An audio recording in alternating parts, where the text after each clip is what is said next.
Did Lou Elizondo just hint that we are possibly attacking or making war upon UFOs?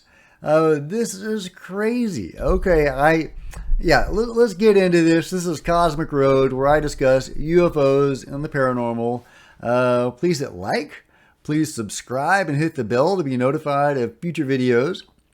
And as I'm going through the story, please comment below and let me know what you think. This is from an interview that Lou Elizondo gave with James Andolini. I'm probably going to butcher that name, but he's James from Engaging the Phenomenon. If you've ever seen his YouTube channel, he does CE5 work, and he has interviews with people, and he's especially good at CE5, and he has helped promote and popularize CE5. That's Close Encounters of the Fifth Kind. In other words, human-initiated contact with the beings. And I really appreciate his take on things. Not only is he gifted at making contact, but he has a very, more metaphysical take on things. He doesn't just look at the nuts and bolts side of things. He has a broader understanding of the phenomenon, which I really appreciate and resonate with. I've done CE5 multiple times, and I just had my first UFO sighting a week or so ago. The sky watches that we've done CE5. We had contact experiences both times. I didn't see anything, or I did experience one thing, and I've talked about that on the channel. So go back and watch those videos. Anyway, I might not have done that without seeing James's videos. So I knew what CE5 was from Stephen Greer, but I'm not going to get into the whole Stephen Greer thing. But so all of which is to say that I really like James and his channel Engaging the Phenomenon, and I'm so happy he was able to interview Lou Elizondo. And I had seen this interview when it came out several months ago, maybe 6 months, a year ago. And but on Twitter, I was just reminded of it. Somebody posted a screenshot of a transcription of part of that interview. And it really kind of blew me away, even though I remember this exchange when James was talking to Lou all those months ago. But seeing it afresh really registered with me and really made me want to talk about it. So, I'm just going to read the little exchange. Here goes. James Iandoli says they were doing a nuclear test to explode a nuclear warhead in space, and allegedly something crashed in the ocean, and it was retrieved. Lou Elizondo says, let me, there may be some significance to EMPs, that is, electromagnetic pulses. And I'm going to go out on a limb here, so please don't take this and anybody run to the hills. Well, I'm going to try not to run to the hills, Lou. We'll see. This is at this point pure speculation based on some potential observations made in the past. There may be some truth that an electromagnetic pulse of energy can interfere with whatever this technology is in its propulsion. And if it interferes with it, then you now have a very interesting scenario where whatever is keeping these things up in the sky, it no longer does that. It can't do it. And so now all of a sudden, if you will, the bubble pops. And so all of a sudden comes crashing down this object that has no wings, no tail, no ailerons, no obvious signs of propulsion. And now it really does become a brick. And that brick falls. And all of a sudden, gravity has a say and Mother Nature takes over. And that's probably all I'll say about that right now. Isn't that fascinating? So we have Lou Elizondo talking about using electromagnetic pulses to attack UFOs, to knock them out of the sky. And that is an attack. I mean, if there were beings in those ships and suddenly their ships crashed to the ground without any defenses, any fields to protect them, whatever was powering the ships dissipated, you would expect those beings to die. So, Lou goes, to some pains to say, don't run to the hills, meaning, maybe we're not doing this. And so we might not be doing this. We completely might not be doing this.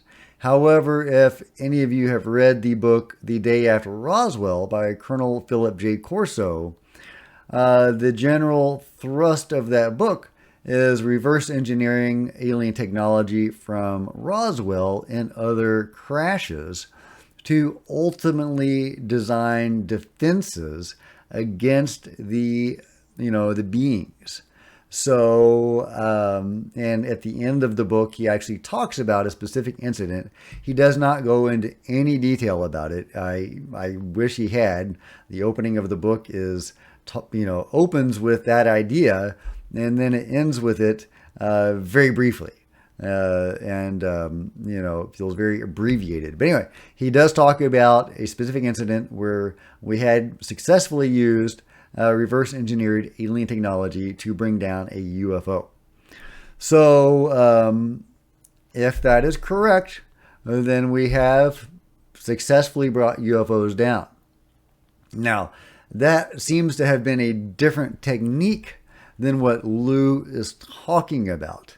But they are both talking about bringing UFOs down deliberately, presumably killing the beings that are in them.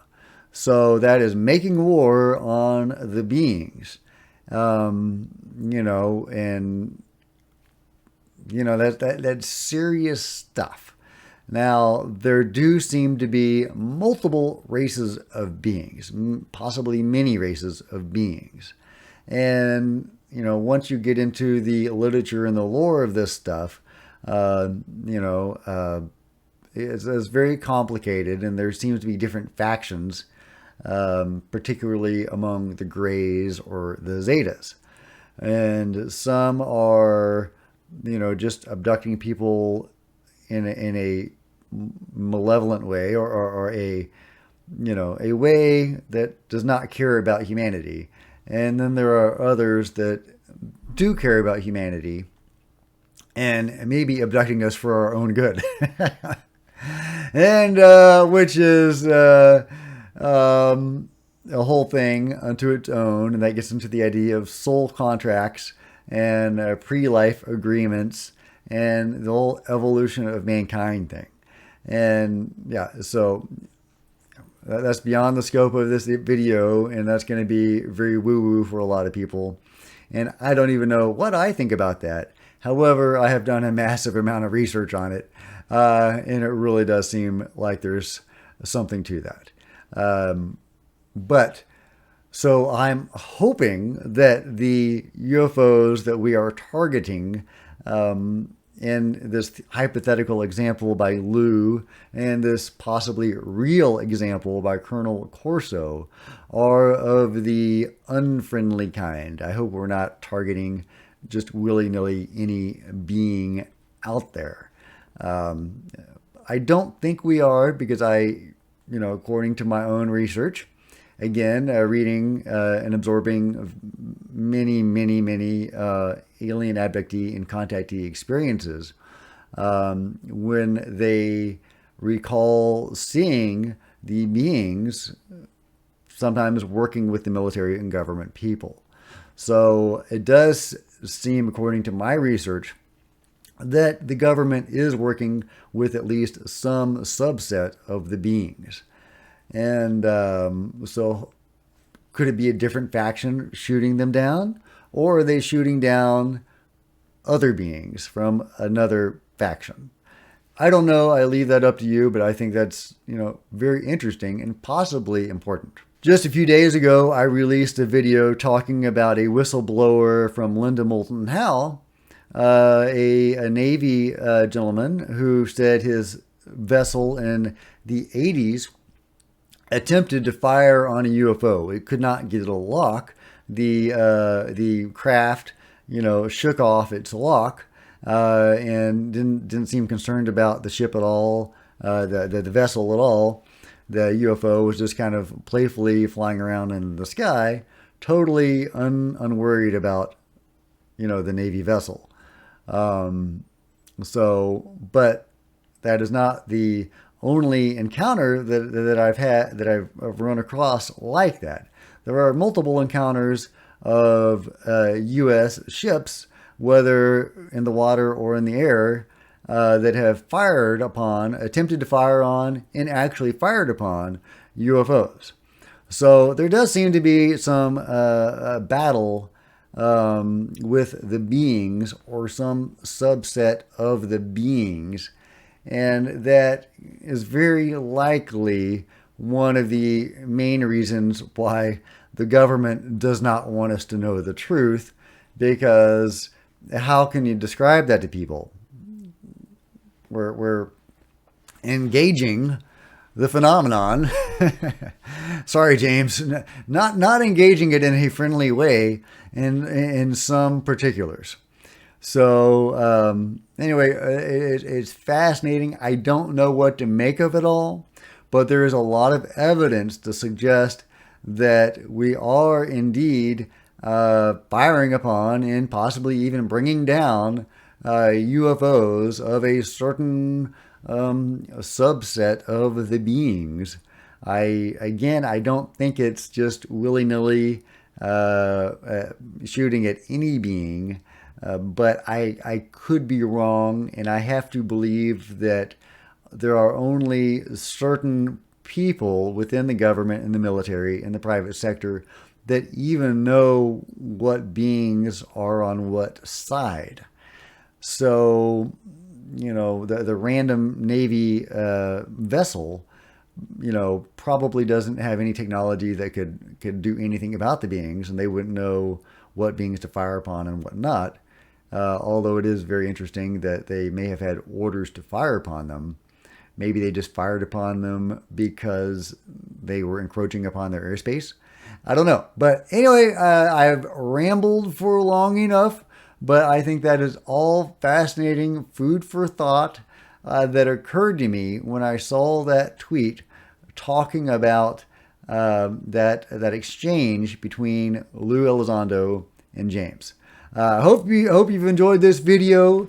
Let me know what you think about all of this craziness, because it is pretty crazy and pretty alarming in some ways, and that's probably why they don't want us to talk about it, or don't want to tell us about it. But anyway, please give this video a big thumbs up. I would really appreciate it. That'd be awesome. Please smash that subscribe button and the bell to be notified of future videos. Drop a comment below and let me know what you think about all this. I think I already said that. And also, there are social media links below, Facebook and Twitter. I'd love it if you would interact with me on social media and even share these videos when I drop them there. Until next time, Cosmic Road out.